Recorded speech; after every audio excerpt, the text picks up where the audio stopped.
지금 이 시간은 여러분을 프랑스발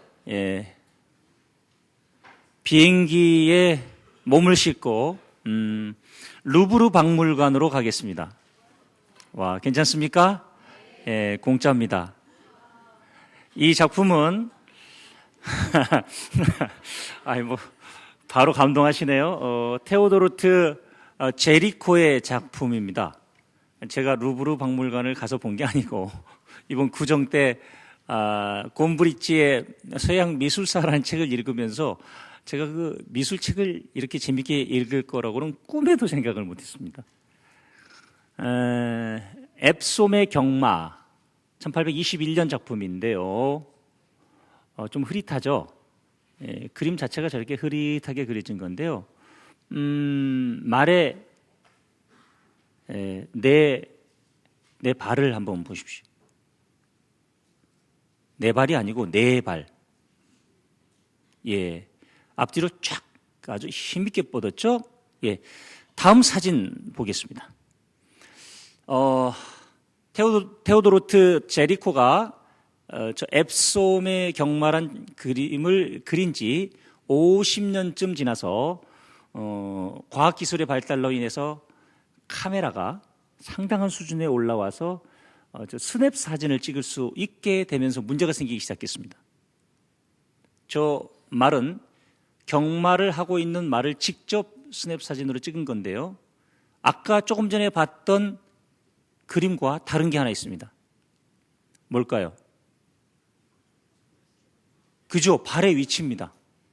그러니까 제리코가 그린 그림은 경마를 하는 말을 잘못 본 겁니다.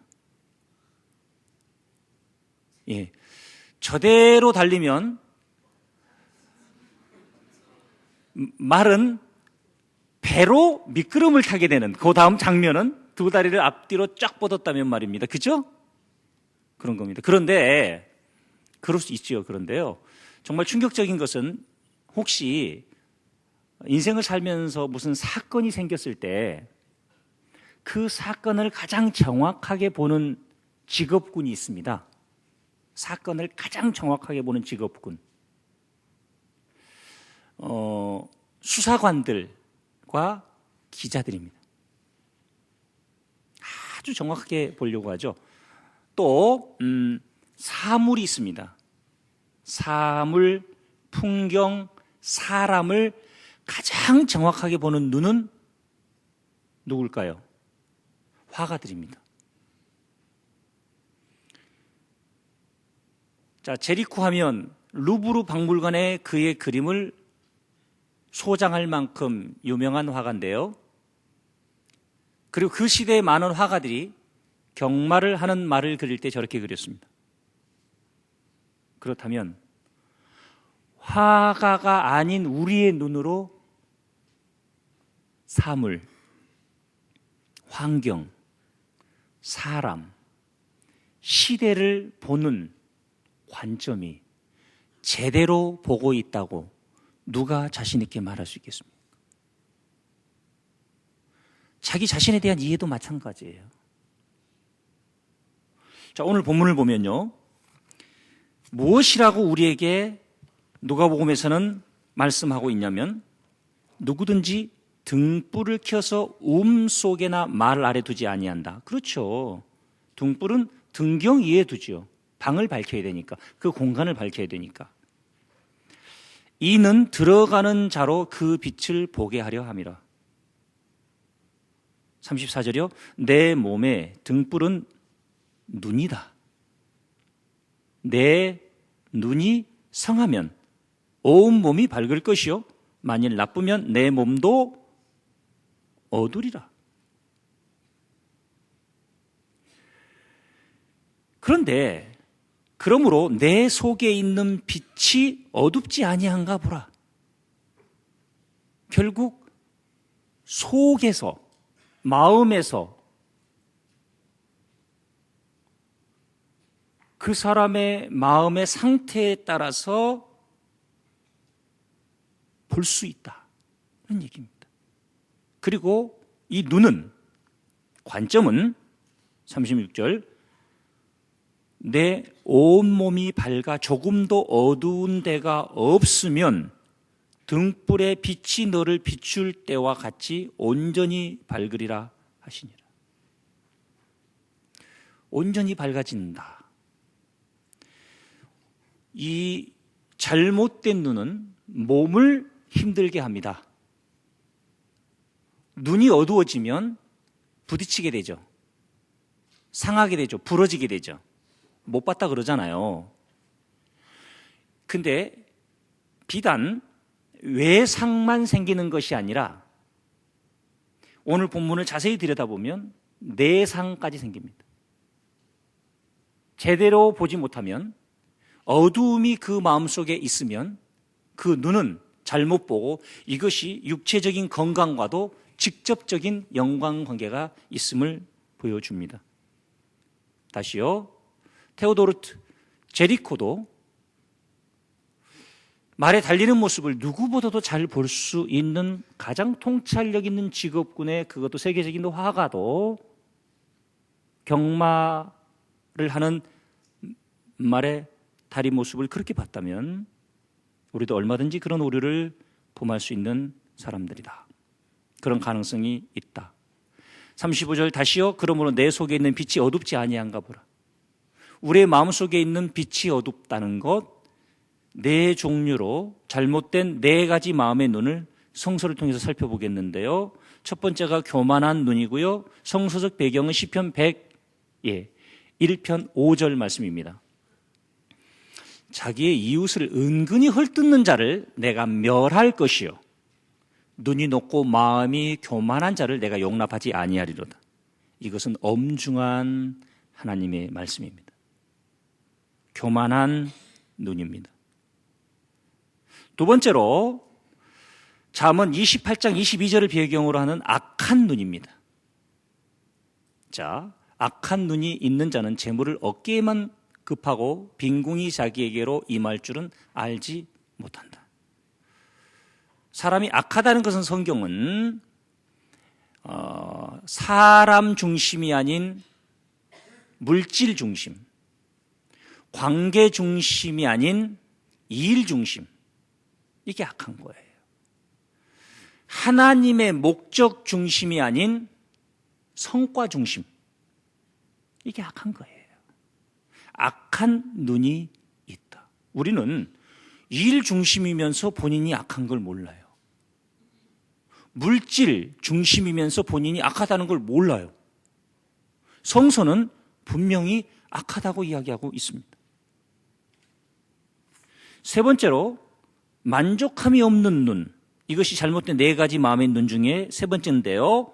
성서적 배경은 전도서 1장 8절입니다. 모든 만물이 피곤하다는 것을 사람이 말로 다 할 수는 없나니 눈은 보아도 족함이 없고 귀는 들어도 가득 차지 아니하도다. 자, 자식들로 인해서 만족하십니까?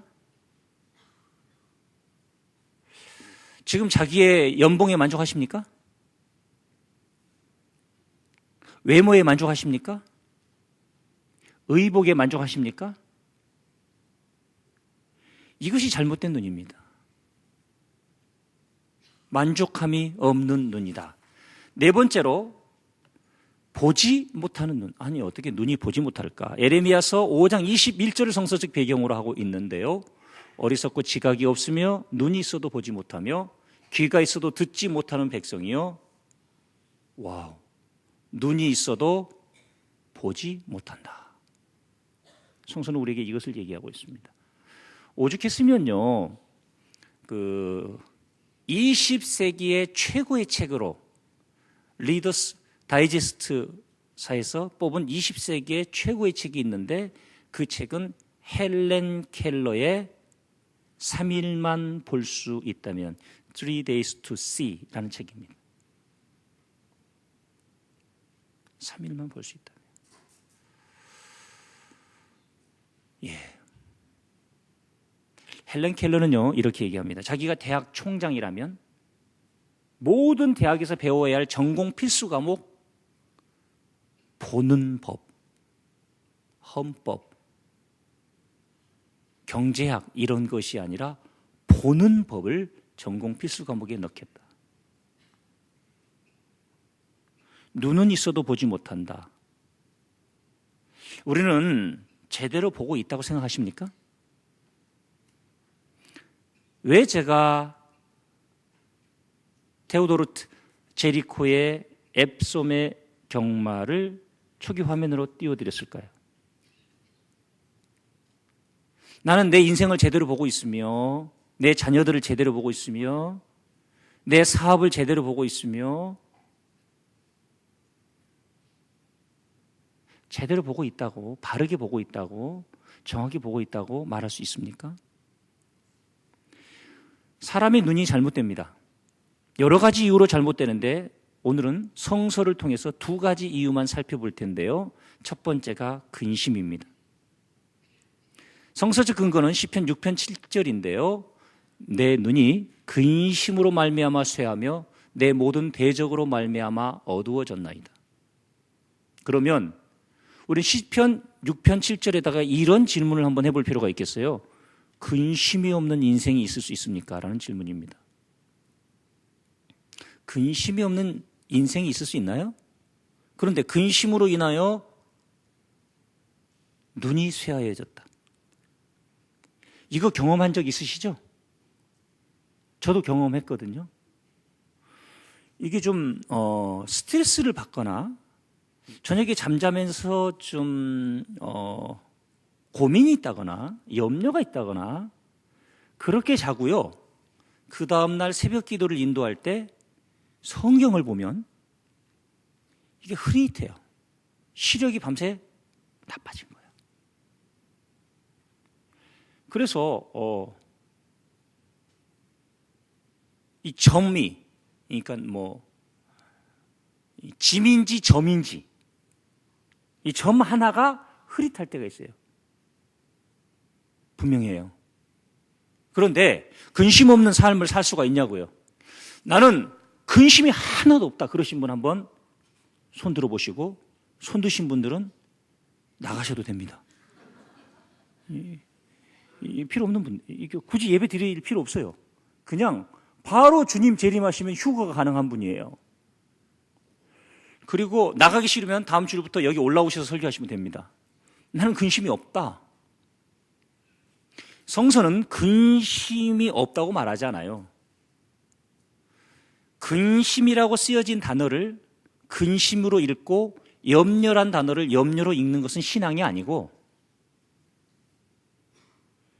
결국은 근심을 어떻게 읽을 거냐? 어떻게 읽을 거냐? 그래서 하나님의 사람들은 근심을 기도의 자리로 읽습니다. 근심을 근심하는 건, 염려를 염려하는 건, 실패를 두려워하는 건 누구든지 있지요. 그러나 근심을 기도의 자리, 하나님이 나를 기도의 자리로 초청하신 것으로 읽는 겁니다. 두 번째는 대적이 있다. 대적으로 말미암아 어두워졌다. 대적이 없는 인생이 어디 있습니까? 예? 대적은 이런 거예요. 우리의 삶에 당면한 불가능의 문제, 2015년에 이루고자 하는 목표, 그것을 이루어가는 장애물, 불가능의 문제, 사람, 다 대적들이죠. 그러면 보시자고요. 다윗에게는 평생 대적이 따라다녔어요. 골리앗 이기고 났더니 사울 이기고 났더니 압살롬 이기고 났더니 시바. 끊임없이 이어지는 거예요. 대적이 없는 인생은 없어요. 대적을 어떻게 읽을 거냐? 어떤 눈으로 대적을 볼 거냐?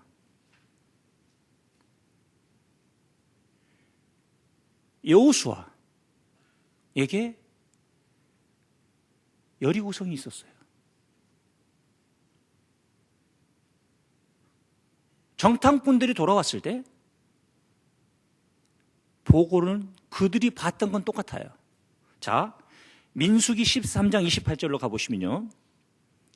그 땅 거주민은 강하고 성읍은 견고하고 힘이 클 뿐 아니라 거기서 아낙 자손을 보았습니다. 이것이 현실이에요. 이것이 현실이에요. 현실을 제대로 봤어요. 누가? 여호수아와 갈렙이. 다르게 보지 않았어요. 다음 29절. 아말렉인은 남방 땅에서 거주하고 헷인과 여부스인과 아모리인은 산지에서 거주하고 가나안인은 해변과 여단가에 거주하더이다. 제대로 파악했어요. 네, 30절 같이 읽습니다. 갈렙이 모세 앞에서 백성을 조용하게 하고 이르되 우리가 곧 올라가서 그 땅을 취하자 능히 이기리라 하나. 예. 이것은 긍정적인 관점, 부정적인 관점의 문제 아닙니다. 그렇게 해석하시면 안 돼요. 대적을 긍정적으로 봐서는 안 돼요. 그런 쉬운 단어에다가 대적을 대입시켜서도 안 돼요. 큰일 납니다. 대적은 냉혹하게 파악해야 돼요. 현실은 원래 냉혹한 겁니다. 대적 쉽게 생각하시면 절대 못 잡아요. 제대로 읽었습니다. 그런데 여호수아와 갈렙은 대적의 실상을 제대로 읽고 우리가 그 땅을 취하자 능히 이기리라 하나님의 언약의 말씀으로 말씀에 근거해서 얘기하고 있고 보고 있는 겁니다. 10명의 정탐꾼 32절로 가보면요. 이스라엘 자손 앞에서 그 정탐한 땅을 악평하여 이르되 우리가 두루 다니며 정탐한 땅은 그 거주민을 삼키는 땅이요 거기서 본 모든 백성은 신장이 장대한 자들이며 예, 현실을 10명의 정탐꾼이나 여호수아와 갈렙이 동일하게 읽었습니다. 해석이 달라요. 이제 거기서 네피림의 후손인 아낙 자손의 거인들을 보았나니 우리는 스스로 보기에도 메뚜기 같으니 메뚜기 콤플렉스에 시달립니다. 여기서 메뚜기 콤플렉스에 시달린 사람들은 두 번째로 뭐가 발전하면 넘어가냐면 비교의식으로 넘어갑니다. 그들이 보기에도 그와 같았을 것이니라.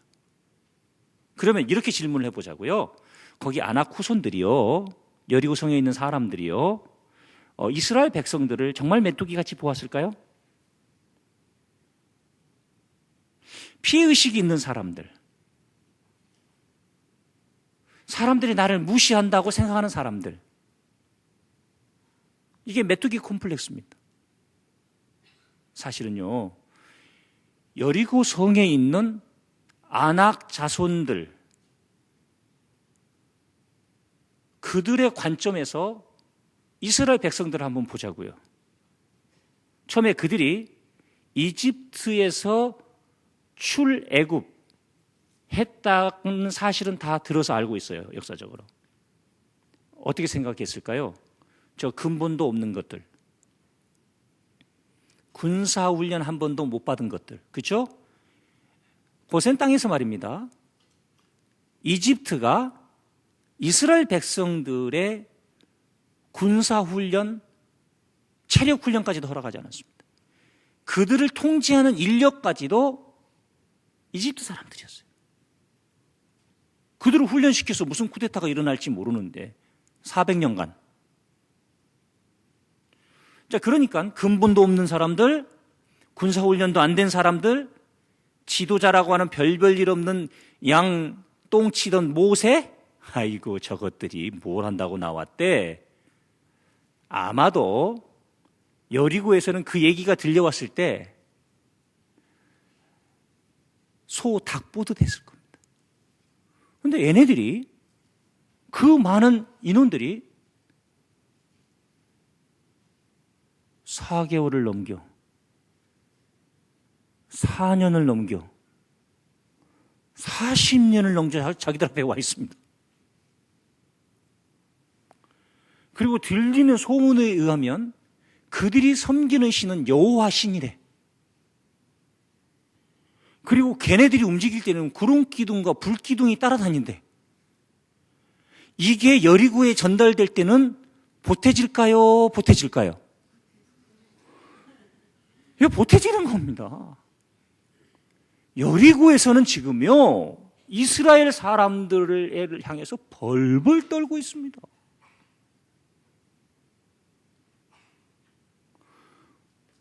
우리의 대적은 겉으로만 덩치가 클 뿐이지 어젯밤에 참 한숨도 못 잔 줄로 믿으시기 바랍니다.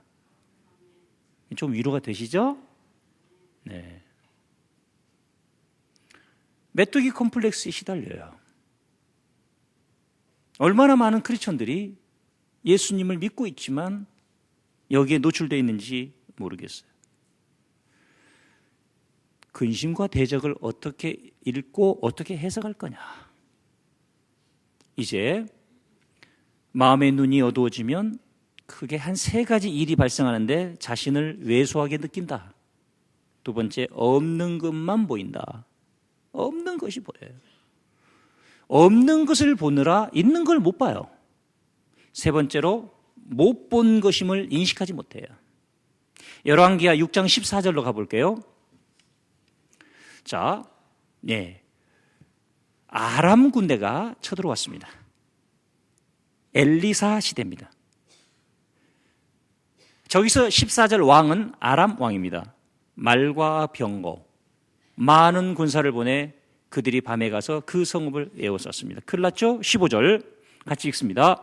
하나님의 사람의 사환이 일찍 일어나서 나가보니 군사와 말과 병거가 성읍을 에워쌌는지라. 그의 사환이 엘리사에게 말하되 내 주여 우리가 어찌하리이까 하니. 이걸 아주 그 현장에서 엘리사의 수행비서 입장에서 표현을 해보면 내 주여 우리가 어찌하리까 이랬겠어요? 어이구 죽겠습니다. 죽게 됐습니다. 이런 얘기죠. 저 끊임없이 이 말씀과 이 상황을 생각을 해봅니다. 16절로 갈까요? 대답하되 두려워하지 말라. 우리와 함께한 자가 그들과 함께한 자보다 많으니라. 없는데 있었으면 사환이 두려워했겠어요? 17절 같이 읽습니다. 기도하여 이르되 여호와여 원하건대 그의 눈을 열어 보게 하옵소서. 여호와께서 그 청년의 눈을 여심해 그가 보니 불말과 불병거가 산에 가득하여 엘리사를 둘렀더라. 일전에도 한번 드린 질문인데요. 다시 여쭙겠습니다. 불말과 불병거가 없었나요? 못 본 건가요?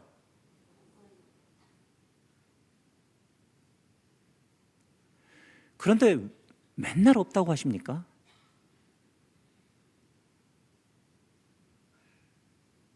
없는 것만 보는 거 아니에요?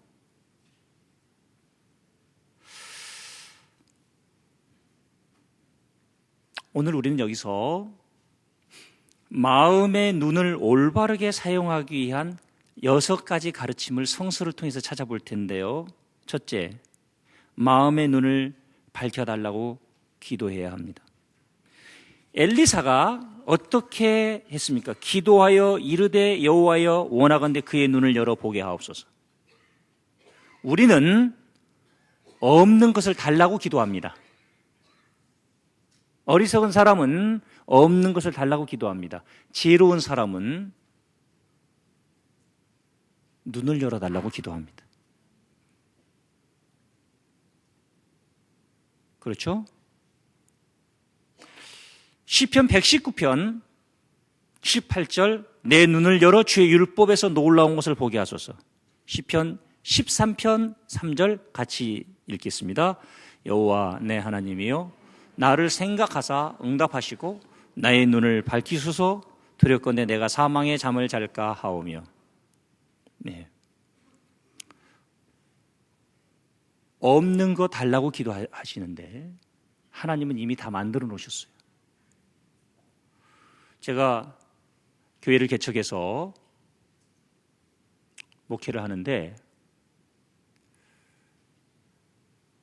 한 6년 반 아이들에게 뭐 해줄 수 있는 게 없더라고요. 교회가 부흥이 되니까 목사가 힘들어요. 29평 지하 예배당에서 교회를 개척했는데 1년 됐는데 100명이 출석을 하는 겁니다.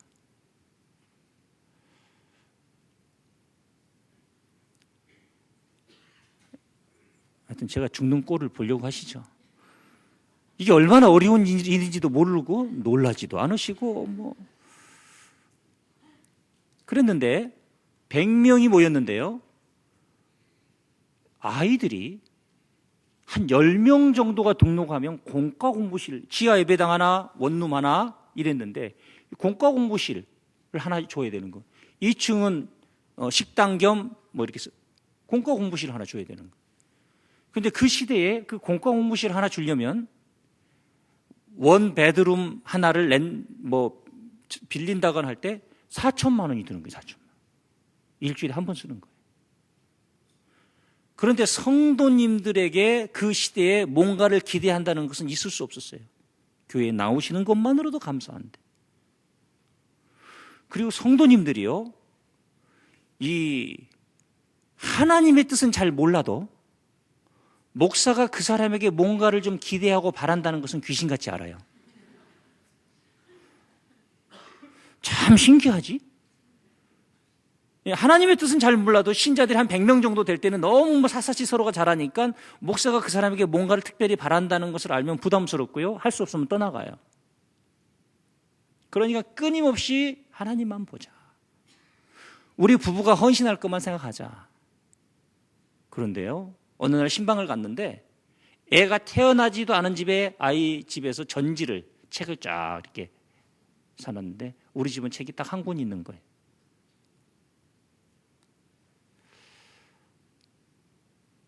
없는 게 보이는 거예요. 그러면서 제가 초라해지는 거예요. 이게 뭔가? 책 좀 주세요. 그렇게 기도를 하는데 성령께서 너 목사냐? 그러시는 것 같아요. 너희만 목사가 신자 집에 가서 그만한 거 가지고 부러워하고 의기소침해서 네가 도대체 영적인 지도자냐? 이런 생각이 드니까 더 미치겠는 거예요.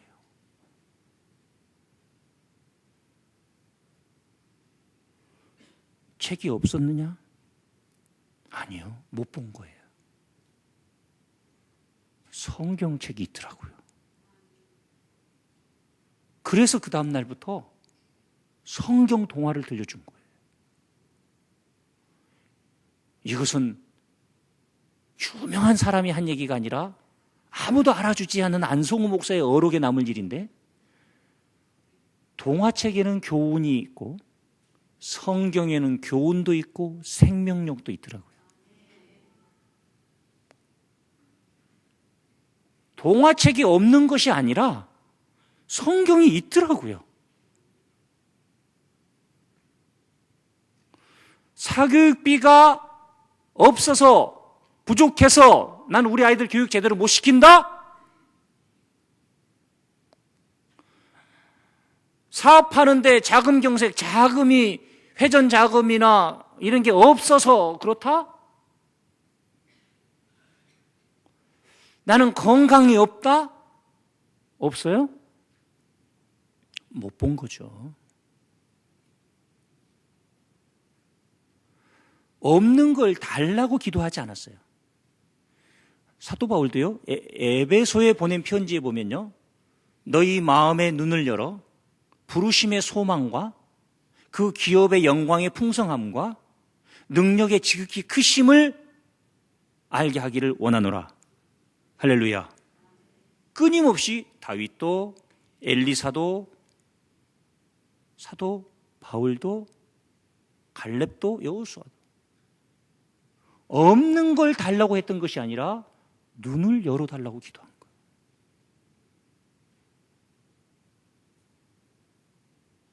마음이 어두워지면 볼 수가 없어요. 정말 긴장하고 한번 우리가 깨달아야 돼요. 두 번째로 마음의 눈을 올바르게 사용하기 위한 6가지 가르침 중에 두 번째는 말씀의 빛으로 보는 거예요. 시편 19편 8절을 보면요, 여호와의 교훈은 정직하여 마음을 기쁘게 하고 여호와의 계명은 순결하여 눈을 밝게 하시도다. 말씀의 거울로, 말씀의 눈으로, 말씀이 가득 찬 마음으로 볼 때 눈이 밝아진다. 세 번째는 하나님의 눈을 달라고 기도해야 합니다. 하나님의 관점. 잠언 5장 21절은 같이 읽습니다. 대저 사람의 길은 여호와의 눈앞에 있나니 그가 그 사람의 모든 길을 평탄하게 하시느니라. 그렇다면 우리의 길이 평탄하지 않다면 우리의 길이 여호와의 눈앞에 있지 않고 내 눈앞에 있는 거예요. 하나님의 관점. 언젠가 제가 한번 이 작품을 여러분들에게 소개한 적이 있는데 한 번 더 보여드릴게요. 기억나세요? 예. 기억 안 나신 분들은 아주 장수할 가능성이 있습니다. 예. 처음 보시는 분들도 있으실 거고요. 피카소의 황소머리입니다. 다시 한번요. 뭘로 만든 것 같습니까? 그죠? 자전거 안장하고 손잡이입니다. 방향만 바뀌었어요. 피카소의 눈으로 봤어요. 피카소가 어느 날 나뒹굴고 있는 자전거에서 저걸 떼내서 저렇게 만들었습니다. 저거 재료값 얼마나 들까요? 재료값 계산해 보면 얼마 정도 될까요? 제가 사는 강초읍 마을에 오시면 공짜입니다. 우리 아파트 분리수거 하는데 자전거 가끔 나와 있습니다. 타이어는 펑크 났고요. 예, 그거 좀 손보면 탈 수 있어요. 뭐 고철상에서 10,000원 안 갈걸요? 한 3,000원에서 5,000원 줄래나? 근데 저게 런던 경매 시장에서 300억에 낙찰됐습니다. 300억. 예, 저게 300억. 피카소의 눈으로 본 고철도 저런데 하나님의 눈으로 본 우리는 어느 정도일까요? 자, 의학자들이, 과학자들이 인간을 이대로 복제해서 말고 만든다. 뭐 인공관절에 요즘 뭐 인공관절 수술해 보신 분들 아시죠? 얼마 정도 되는지 의료보험 다 이렇게 적용하지 않은 가격을 한번 계산해 보세요. 했는데 어떤 사람은 한 1조, 어떤 사람은 한 3조 든대요. 별로 놀라지도 않으세요? 우리는 그냥 한 2조로 할까요? 자, 그럼 옆에 분하고 인사 한번 하세요. 마음 편하게. 나 이래봐도 2조야. 해보세요. 나 이래봐도 2조야. 이거 왜 이래? 나 비싼 여자야. 그죠? 그러면 그 옆에 있는 분은 이렇게 얘기하세요. 돈 좀 꺼주세요. 2조예요, 2조. 어떤 사람은 1조라고 했고 3조라고 했는데 제가 그 사람들에게 그렇게 얘기하고 싶어요. 30조 원 줄 테니까 만들어달라. 하나님이 우리를 얼마나 가치 있게 여기시는지 하나님의 형상을 따라 창조하셨습니다. 예수 그리스도를 통해서 우리를 구원하셨습니다. 이거 다 잊고 살아가요. 다른 사람도 얼마나 귀한지. 네 번째로 마음의 눈을 올바르게 사용하기 위해서는 다르게 봐야 합니다. 빌립보서 3장 15절 말씀을 같이 읽겠습니다. 그러므로 누구든지 우리 온전히 이룬 자들은 이렇게 생각할지니 만일 어떤 일에 너희가 달리 생각하면 하나님이 이것도 너희에게 나타내시리라. 예, 제가 표준 세번역으로 읽어드리면 조금 더 이해가 될 텐데요. 그러므로 누구든지 성숙한 사람은 이와 같이 생각하십시오. 여러분이 무엇인가를 달리 생각하면 하나님께서는 그것도 여러분에게 드러내실 것입니다. 제발 생각하던 방식대로, 생각하던 것대로만 생각하지 말고 좀 달리 생각해 보라는 거예요. 다음 5번째로 함께 봐야 합니다. 잠언 20장 18절인데요. 같이 읽습니다. 경영은 의논함으로 성취하나니 지략을 베풀고 전쟁할지니라. 의논하고 전쟁하래요. 의논하고 지략을 만들고 전쟁하래요. 밑도 끝도 없이 덤비지 말고 자, 함께 보라. 여기서 함께 볼 때 되게 중요한 것은 뭐냐면요. 똑같은 사람하고 보지 마세요. 다른 사람하고 보셔야지. 예를 들면 이런 겁니다. 정적인 일을 하시는 분은 동적인 일을 하는 사람에게 물어봐야 돼요. 예. 아이에게라도 물어보세요. 답이 의외로 쉬운 데 있어요. 얼마나 많은 크리스천들이 혼자 보는지 몰라요. 기도굴에 들어가서. 그리고 응답받았대. 저는 그렇게 응답받았단 말을 자주 하시는 분들이 꼭 나중에 달고 나오는 말이 또 하나 있어요. 이게 아닌가요? 그 응답이 아닌 거요.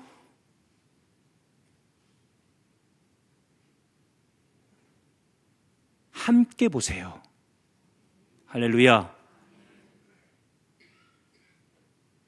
목장 식구들과 함께 보시고, 함께 볼 때는 비슷한 사람들끼리 보지 마시고 다른 사람과 좀 함께 보세요. 상처 있는 사람들은 상처 입은 사람들끼리 보고 있고, 못 본 사람들은 못 본 사람들끼리 보고 있고, 아주 괴로워요. 좀 잘 보는 사람들은 더 다른 사람하고 보고 있고, 이게 무슨 조화냐고. 진짜 제대로 봐야 되고 바르게 봐야 되고 다르게 봐야 될 사람들은 혼자 보고 있어요. 끼리끼리 보고 있어요.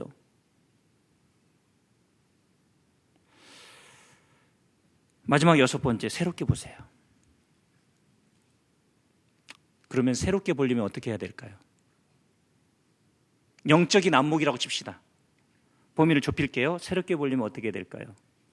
우리의 영성을 해체해야 됩니다. 자, 게리 콜린스가 영성에도 색깔이 있다, 9가지 색깔이 있다, 언젠가 한번 소개했는데요. 오늘 간단하게 다시 한번 소개해 드릴게요. 첫 번째, 자연주의적 영성, 야훼에서 하나님을 사랑한다. 두 번째, 감각주의 영성, 오감으로 하나님을 사랑한다. 세 번째, 전통주의 영성, 의식과 상징으로 하나님을 사랑한다. 자연주의 영성의 소유자는요, 전통적인 교회 가면 답답합니다. 예를 들면 이런 거예요. 자연에서, 야외에서, 뭐 산이나 들에서 이런 분들은 무슨 제약이 있으면 안 돼요. 뭐 이렇게 순서 이런 거 싫어하고요. 주님의 높고 위대하심을 왔다 갔다 하면서 내 영혼이 찬양하네. 이런 분들을 오살리 기도, 금식 기도, 굴에다가 집어넣고 기도하라고 하면 이분들은 악령에 씌어서 나옵니다. 안 돼. 이거 막 문장 끊느라 정신없고 두려워서 안 돼요. 그런데 자연주의적 영성은 끊임없이 자연주의적 영성만 추구하면서 평생 신앙생활을 하더라니까요. 이런 분들은요, 전통주의적 영성인 교회 가면 목사님이 가운을 쫙 입고요, 올겐, 파이프 올겐, 올겐 전주가 쫙 전주가 나오면요, 담임 목사님이 쫙 가운을 입고 등장하면 찬양대가 또 가운을 입고 쫙 따라오고 사회자가 다 같이 일어서서, 그러면 탁 일어섰을 때 이 의식, 여기에 흥분을 하는데 자연주의적 영성의 소유자들은 내가 왜 일어서야 돼?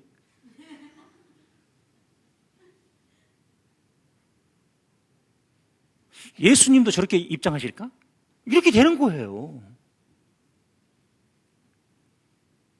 잘났어요. 다 맞아요. 네 번째, 금욕주의적 영성이 있습니다. 고독과 단순성으로 하나님을 사랑합니다.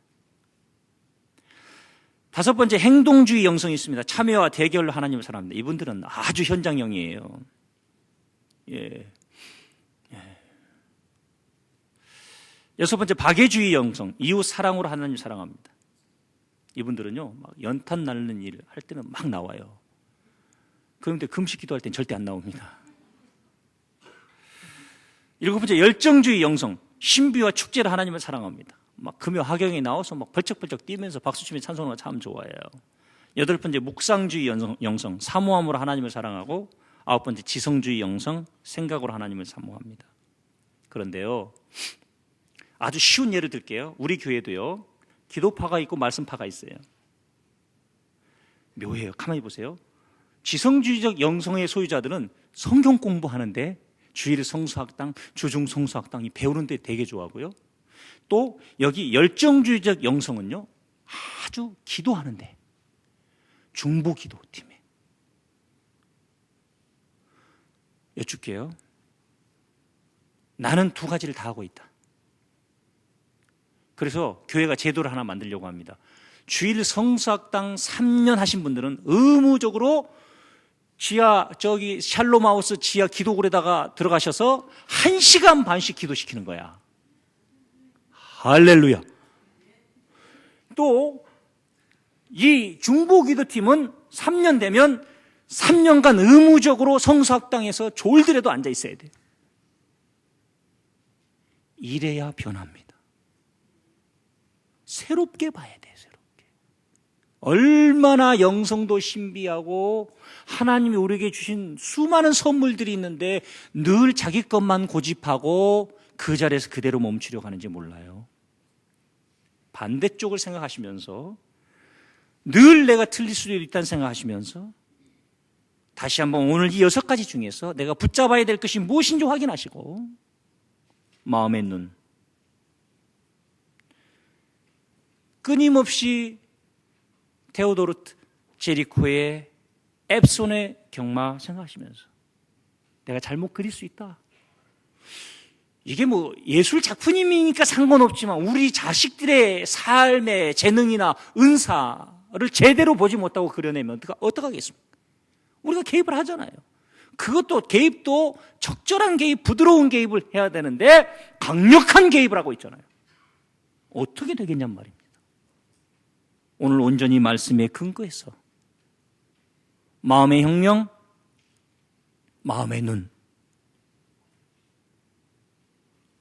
다르게 좀 보시고 함께 보시고 새롭게 보시고 하나님의 눈으로 보시고 말씀으로 보시고 마음의 눈을 열어달라고 기도하셔야 됩니다. 없는 것입니까? 못 보셨습니까? 기도하겠습니다. 하나님 아버지, 우리에게 모든 것을 예비해 놓으시고 우리를 부르셔서 감사합니다. 그동안 없다고 생각하며 없다고 말하며 살아왔습니다. 용서해 주십시오. 이제 우리의 마음의 눈으로, 우리의 마음의 눈이 패배의식, 열등의식, 비교의식 갇혀 있어서 메뚜기 컴플렉스 안에 갇혀 있었습니다. 여리고성에 있는 아낙 자손들이 이스라엘 군대와 백성들을 얼마나 두려워했는지도 몰랐습니다. 하나님, 우리가 우리 자신을 보는 눈, 자녀들을 보는 눈, 세상을 보는 눈, 우리의 마음의 눈 밝혀주시옵소서. 두려움에 살지 않게 하시고 근심과 대적이 우리의 눈을 흐리지 않게 하기를 원하며 온전히 말씀에 근거해서 다시 한번 우리의 삶이 신비롭고 아름다운 쪽으로 전환되는 계기가 되도록 은혜 베풀어 주시옵소서. 내 영성의 클러 그것이 전부라고 결코 생각하지 않게 하시고 때로는 내 영성을 해체하고 반대쪽 영성을 향해서도 귀 기울이며 마음의 문을 열고 함께 할 수 있는 소중한 일꾼들 되도록 기름 부어 주시옵소서.